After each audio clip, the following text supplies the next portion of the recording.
Hello students. Human geography में हम लोग कल नया टॉपिक स्टार्ट किया था। हमने मानव पर्यावरण संबंधों की अवधारणाएं और इसमें मैंने आप लोगों को बताया था कि मानव और पर्यावरण के संबंधों से संबंधित जो विचारधाराएं हैं ये तीन विचारधाराएं हैं, जिसमें सबसे पहली है निश्चयवाद जो कि डिटर्मिनिज्म कहलाती है, दूसरी है संभववाद जो कि पॉसिबिलिज्म कहलाती है और तीसरी है नव निश्चयवाद यानी कि न्यू डिटर्मिनिज्म। आज हम बात करते हैं निश्चयवाद के बारे में, जिसे नियतिवाद पर्यावरणवाद भी कहा जाता है और इसे इंग्लिश में डिटर्मिनिज्म कहते हैं। इसका जो इस विचारधारा का विकास जो है वो मुख्य रूप से 18वीं-19वीं शताब्दी में हुआ। नियतिवाद का अर्थ है कि नियतिवाद मानव भूगोल की प्रारंभिक और ये प्रमुख विचारधारा है, ठीक है, जो कि मानव और पर्यावरण यानी कि प्रकृति के जो संबंध हैं उसकी व्याख्या में प्रकृति को ही सर्वशक्तिमान मानती है। समस्त मानवीय क्रियाओं को वो प्रकृति के द्वारा ही नियंत्रित मानती है, निर्धारित मानती है। यानी कि इस विचारधारा में मनुष्य की अपेक्षा प्रकृति को, पर्यावरण को अधिक महत्व दिया जाता है। वास्तव में उस समय क्या था कि मानव का जो तकनीकी वैज्ञानिक विकास बहुत अधिक नहीं हुआ था, वो मानव ने यंत्रों का विकास नहीं किया था, तो वह प्रकृति के सामने असहाय दिखलाई देता था। इसलिए उस समय के जो भूगोलवेत्ता थे उन्होंने प्रकृति को मानव के कार्यों का पूरी तरह से नियंत्रक मान लिया। वातावरणवाद से अभिप्राय है कि मानव का विकास जो है वो उसके वातावरण के द्वारा ही हुआ है। वातावरण ही मानव के जो जीवन यापन के विभिन्न ढंग हैं उनको प्रभावित करता है, निर्धारित करता है, नियंत्रित करता है। ये जो विचारधारा है नियतिवादी, निश्चयवादी, इसमें सांस्कृतिक की बजाय भौतिक वातावरण को ही महत्व दिया जाता है, क्योंकि सांस्कृतिक वातावरण जो है वो मानव के द्वारा निर्मित होता है, तो वो मानवीय वातावरण हो गया। तो मानव की बजाय इसमें भौतिक पर्यावरण को अधिक महत्व दिया जाता है, भौतिक वातावरण को अधिक महत्व दिया जाता है। और इस विचारधारा के जो विचारक हैं उन्होंने मनुष्य को निष्क्रिय अभिकर्ता घोषित किया है। भौतिक वातावरण ही किसी क्षेत्र में निवास करने वाले मानव वर्ग के क्रियाकलापों और उसके आचार विचारों को निश्चित करता है। मनुष्य सदैव प्रकृति के अनुकूल कार्य करता है। निश्चयवाद विचारधारा के अनुसार मनुष्य जो है वो प्रकृति का दास है। समस्त मानवीय क्रियाएं जो हैं वो भौतिक दशाओं यानी कि स्थिति, उच्चावच, धरातल, जलवायु, मिट्टी, खनिज, जीव जंतु आदि के द्वारा नियंत्रित होता है, निर्धारित होता है। भौतिक दशाओं के अनुसार ही मानव का जो शारीरिक गठन है, उसकी भोजन का व्यवस्था है, मनुष्य के वस्त्र किस प्रकार के वो वस्त्र पहन रहा है, सूती, ऊनी आदि जो उसकी प्राथमिक आवश्यकताएं हैं, ये है ना। इसके साथ साथ मनुष्य का व्यवसाय, वो कौन सी आर्थिक क्रियाएं कर रहा है जीवन यापन के लिए, उसका सामाजिक सांस्कृतिक संगठन किस प्रकार का है, वो सब पर्यावरण के द्वारा निर्धारित होता है। इस विचारधारा में प्रकृति की प्रबलता पर बल दिया जाता है और मनुष्य को प्रकृति का अनुगामी माना जाता है। वो प्रकृति के अनुसार कार्य करता है और इन विचारधारकों ने तो मनुष्य को प्रकृति का दास, उसका सेवक सिद्ध करने का भी प्रयास किया है। तो इस विचारधारा के यानी कि निश्चयवाद के जो प्रवर्तक हैं वो प्राकृतिक पर्यावरण को सर्वाधिक महत्वपूर्ण मानते हैं और उसी के आधार पर इस विचारधारा को पर्यावरणवाद भी कहा जाता है।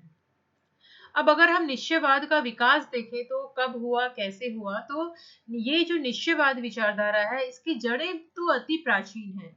जब मानव का वैज्ञानिक और तकनीकी ज्ञान बहुत ही कम विकसित था, मानव जीवन और उसकी समस्त मानवीय क्रियाएं जो है उन पर प्राकृतिक पर्यावरण के तत्वों का नियंत्रण अधिक होता था। कृषि, आखेट, पशुपालन सभी क्रियाएं जो थी वो प्रकृति के द्वारा नियंत्रित होती थी और प्राकृतिक प्रकोपों का भी मनुष्य में एक भय था। प्राचीन यूनानी और भारतीय विचारक जो थे उन्होंने मानव जीवन और उसकी क्रियाओं पर प्रकृति के प्रभाव को बताया है। वास्तव में तो निश्चयवादी विचारधारा का विकास और जन्म जो है वो जर्मनी में हुआ। 18वीं-19वीं शताब्दी में ये विचारधारा अधिक फैली हुई थी और 20वीं शताब्दी के आरंभिक 20 वर्षों में भी इसका पर्याप्त प्रभाव था। 1911 में ये जो संकल्पना है ये अपने सर्वोच्च पर थी, निश्चयवादी संकल्पना, जब कुमारी सैमपुल जो कि अमेरिकी भूगोलवेत्ता थी, उनकी बुक भौगोलिक वातावरण का प्रभाव प्रकाशित हुई।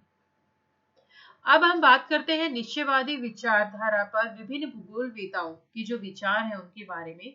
अगर हम सबसे पहले हिप्पोक्रेट्स को देखें तो उन्होंने अपनी book on air water and land में आराम पसंद एशियाई और मेहनती यूरोपीय निवासियों की प्रकृति में भिन्नता को उनके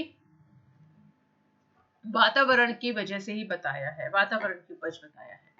ये यूनानी भूगोलवेता थे हिप्पोक्रेट्स, और इन्होंने कहा कि मानव जो है वो मैदानी भागों में रहना पसंद करता है क्योंकि वहां पर पेयजल और स्वच्छता की सुविधा होती है। यानी कि प्राकृतिक पर्यावरण जो है वो मानव के निवास स्थान को भी प्रभावित करता है। इनकी बात अगर हम हेरोडोट्स की बात करें, हेरोडोट्स जो है वो इतिहास के पिता कहलाते हैं। इन्होंने इजिप्ट की जो सभ्यता है, मिस्र की जो सभ्यता है, उसके विकास पर वहां की उपयुक्त भौगोलिक परिस्थितियों का प्रभाव बताया है कि नाइल रिवर जो है वो मिस्र की सभ्यता के विकास के लिए उत्तरदायी है, और वहां पर जो भौगोलिक परिस्थितियां मौजूद हैं उन्हीं के कारण वहां पर इस सभ्यता का विकास हुआ। इनके बाद अगर हम अरस्तु की बात करें तो इन्होंने कुछ सुनिश्चित देशों की प्रगति के लिए उनकी अनुकूल जलवायु और पर्यावरणीय दशाओं को उत्तरदायी माना है। यूनानी भूगोलवेता जिसने अपनी पुस्तक राजनीति में कहा है कि यूरोप के ठंडे देशों के निवासी बहादुर होते हैं किंतु उनके विचार और तकनीकी कौशल में कमी पाई जाती है। इसके विपरीत जो एशिया है महाद्वीप, वहां के लोग विचारवान और कुशल होते हैं लेकिन वो अधिक उत्साही नहीं होते हैं, आलसी होते हैं। ये जो यूरोप और एशिया के लोगों में अंतर है, ये वहां के मौजूद भौगोलिक वातावरण के कारण है। फिर हम स्ट्रैबो वॉरेनियस की बात करें अगर, 18वीं शताब्दी में ये भूगोलवेता हुए हैं। इन्होंने प्रकृति को ही सर्वशक्तिमान माना, प्रकृति को मानव जीवन चक्र का नियंत्रक माना और मनुष्य के अस्तित्व को पूरी तरह से इन्होंने प्रकृति का उपहार माना। उन्होंने कहा कि वातावरणीय कारक जो है जैसे कि जलवायु, उच्चावच, मिट्टी, वनस्पति आदि मनुष्य के क्रियाकलापों पर प्रभाव डालते हैं। इसके बाद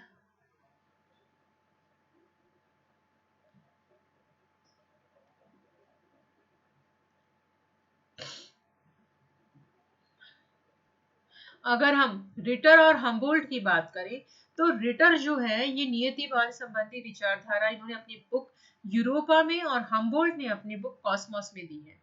कई बार आपके जो ऑब्जेक्टिव क्वेश्चंस आते हैं कॉम्पिटिटिव एग्जाम्स में तो उनमें पूछ लिया जाता है कि कॉस्मोस जो है ये किसके द्वारा लिखी गई है, तो हम्बोल्ट ने कॉस्मोस लिखी है और यूरोपा जो है वो रिटर ने लिखी है। इन दोनों ही भूगोलवेताओं ने भौतिक पक्ष के साथ साथ मनुष्य के अस्तित्व को भी थोड़ा बहुत स्वीकारा, जिससे नियतिवाद विचारधारा में एक नया मोड़ आया। इन्होंने वैज्ञानिक ढंग से वातावरण के प्रभाव को मनुष्य के ऊपर बतलाया, और हम्बोल्ट जो है वो प्रकृति की एकता में विश्वास करते थे। उनका मानना था कि पृथ्वी पर उत्तरी ध्रुव से लेकर के दक्षिणी ध्रुव तक समस्त प्रकृति में एक ही आत्मा व्याप्त है। पत्थर हो, पौधे हो, मनुष्य, पशु में भी केवल एक ही जीवन ओतप्रोत है। कॉस्मोस में हम्बोल्ट ने बताया है कि पूर्वकालीन सभ्यताओं के विकास में भूमध्य सागर का प्रभाव था।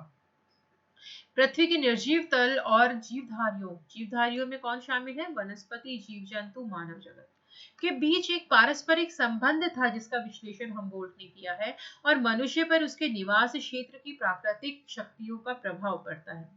इसीलिए मानव प्रजातियों में शारीरिक लक्षण जो होते हैं उनमें अंतर देखने को मिलता है। आज के लिए इतना ही। कल हम इसी निश्चयवादी विचारधारा को आगे बढ़ाएंगे और इसके बारे में बात करेंगे। तब तक के लिए stay safe, stay happy. Thank you.